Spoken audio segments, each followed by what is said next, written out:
Jung said, "There is no coming to consciousness without pain."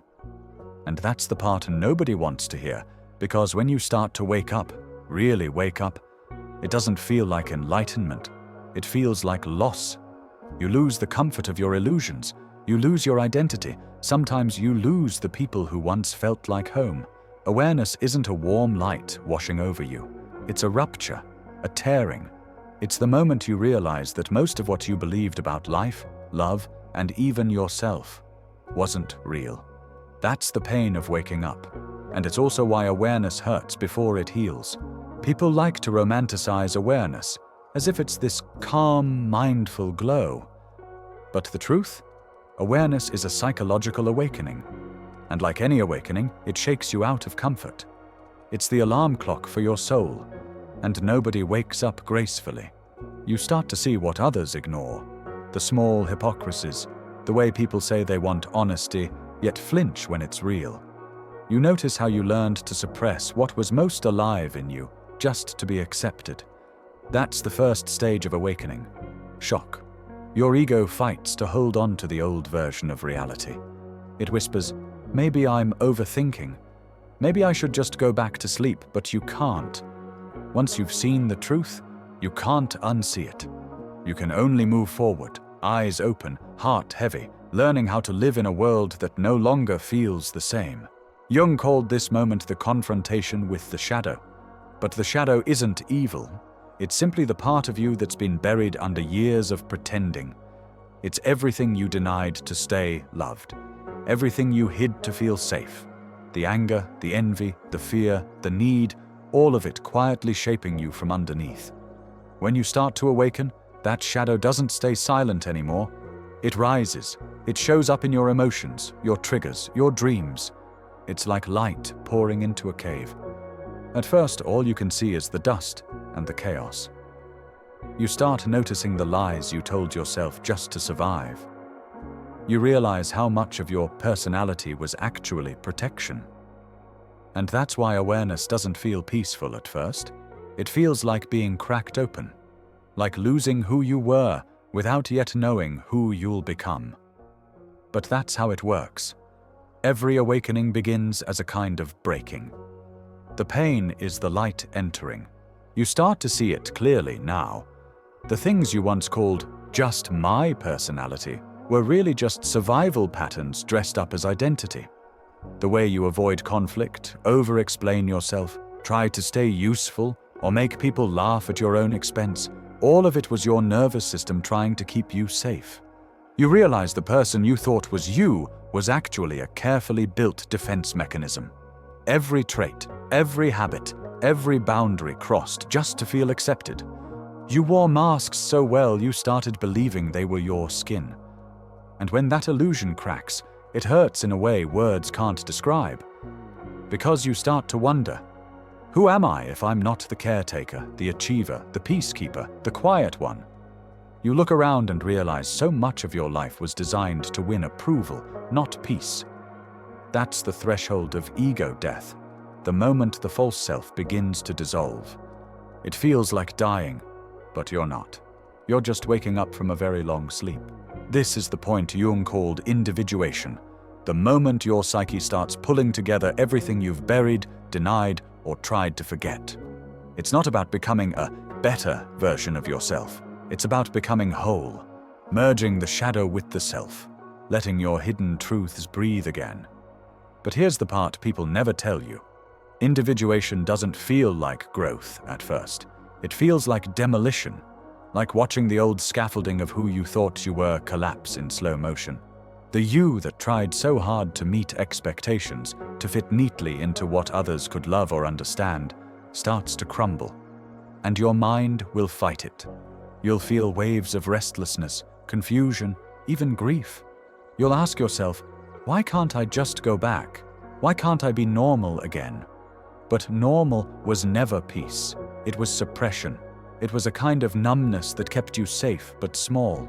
You're not losing yourself. You're shedding the version that was built to survive. This isn't destruction. It's rebirth.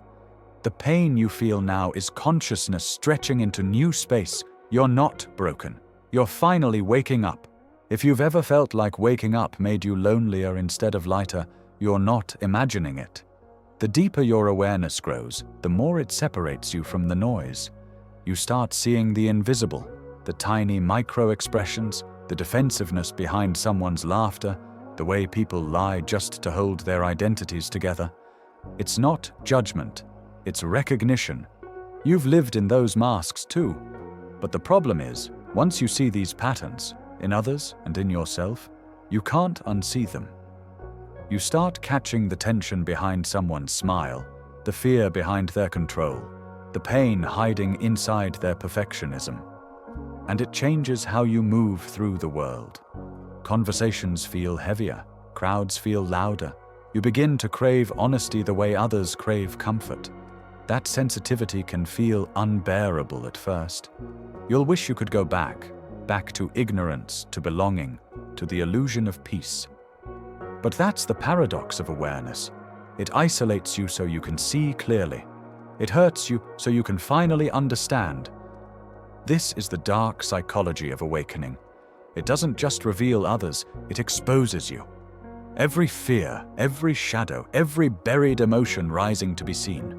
Here's something Jung understood better than almost anyone. You can't separate consciousness from suffering. Every step toward awareness burns away a piece of illusion, and that burning, that psychological fire, is what most people mistake for failure or crisis. But it's not. It's transformation.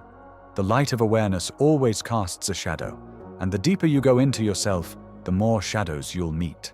That pain you feel isn't your soul breaking, it's your false self dissolving.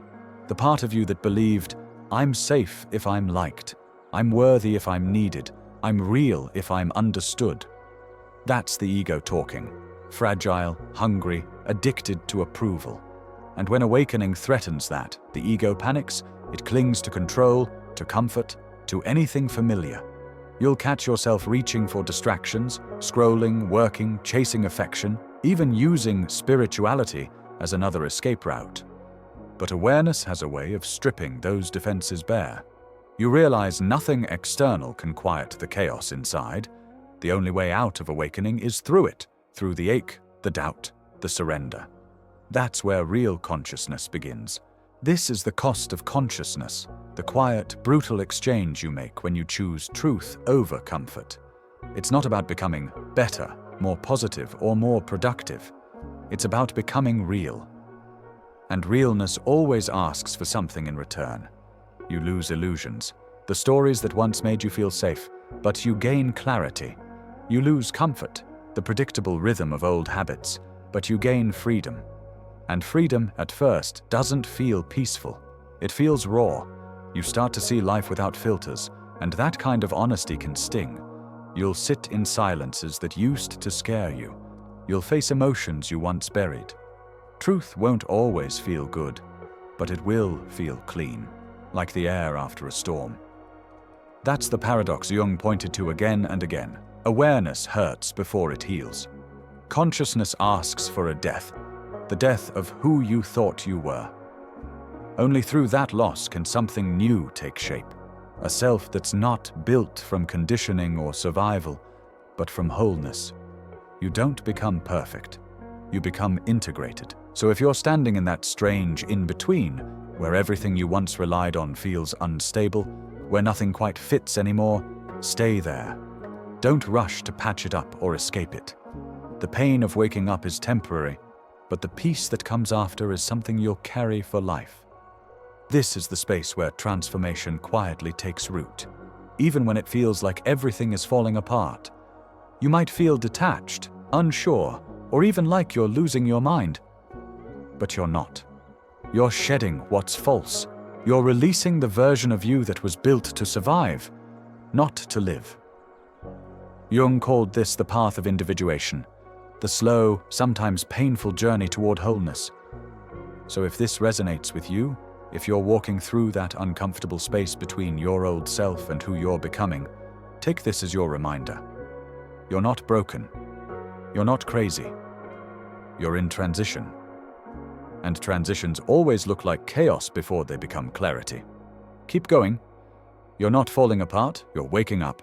And if you find meaning in these kinds of explorations, if you've ever sat alone at night replaying your thoughts and realizing you're not who you used to be, you're in the right place. This channel, The Silent Psych, is built for that. For people who are waking up, who crave depth, who want to understand Jung, consciousness, and the dark psychology of awareness, not as theories, but as lived experience. So if that's you, hit subscribe. It helps the channel grow, yes, but more than that. It connects you with others who feel this same shift. You'll realize you're not crazy, you're not too intense, and you're definitely not alone. Like the video if it resonates, and drop a comment sharing what your own awakening has felt like. The confusion, the breakthroughs, the peace after the storm. I read everything, and your reflections shape future videos, because awareness might begin in pain. But what follows is clarity, freedom, and finally, peace with who you truly are.